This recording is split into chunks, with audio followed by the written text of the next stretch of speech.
Hi everyone, welcome back. Nicole here with Edge of Wild, down in the pumpkin patch this evening, and I was gone for the weekend.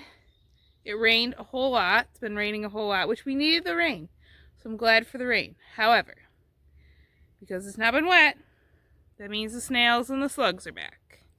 So, Attack of the Snails 2.0 2023 version. I have lost all of the little gourd plants. I only had, I think, four out of the 5 transplanted well. However, they were really small, and because they were really small, the snails ate them in like no time. I lost, I think, 1 or 2 other full-size pumpkin plants so far, and they're starting to go after this one pretty bad. So I am going to try to take care of them. I brought my supplies down over there. I have heard that snails don't like to crawl across sand. I don't know how true that is. I'm going to sprinkle sand around the piles. I'm going to put some diatomaceous earth down. And I'm going to put down some snail and slug bait. So let's take a look at those, what I have in my pile over there. But I'll show you the damage first. So here are the culprits. A snail and a slug, and what they do is they just eat the leaves right off, and then like the plant has no way to live. But they're all down here. Look at all those nasty things. So pick these ones off, give them a fling out into the woods. But there's still tons. I think there was only 1 pumpkin here to start with. We just mowed and weed whacked down here, so I'm gonna say we green mulch down here. Don't know that that's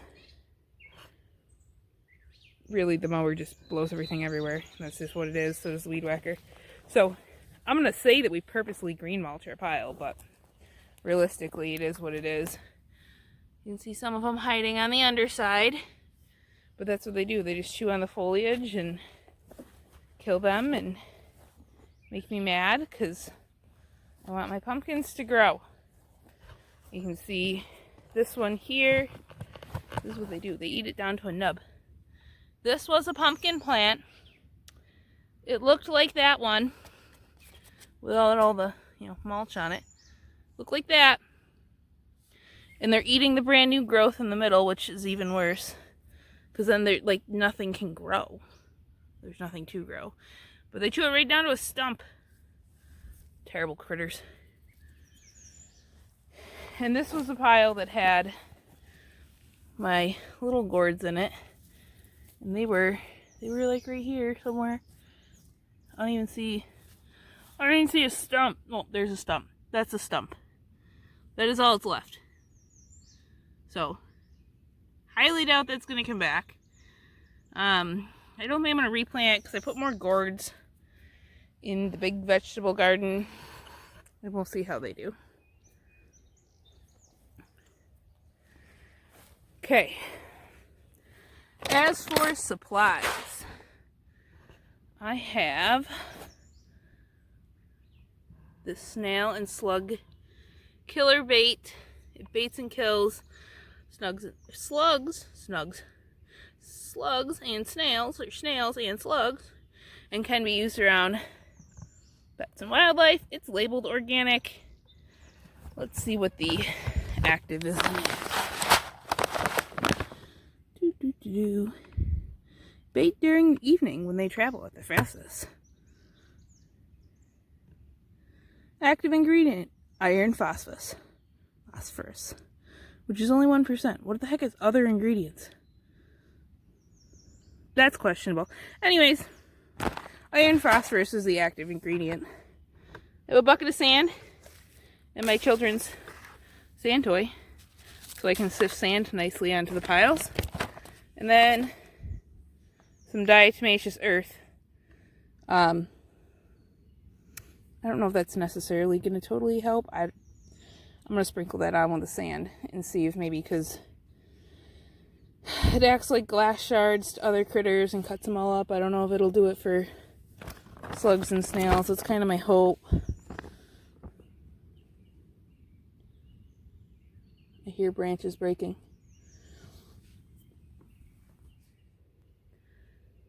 For the most part, I'm really just trying to go after the slugs and the snails.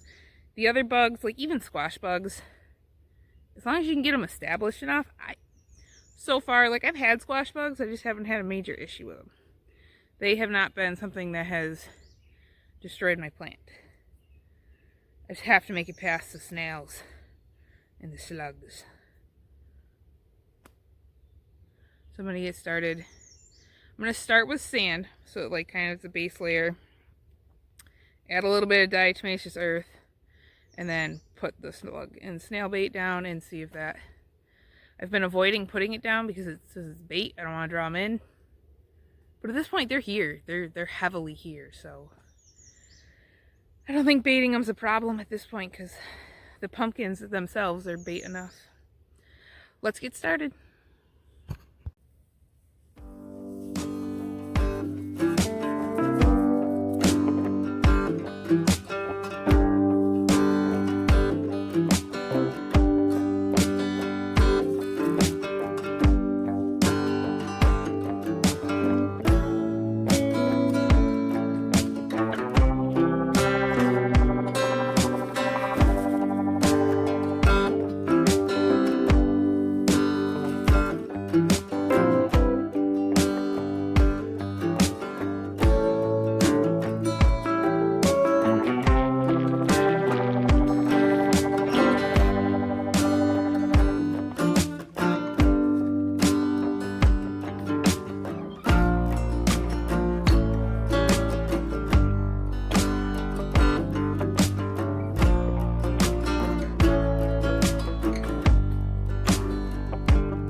Okay, area is all treated.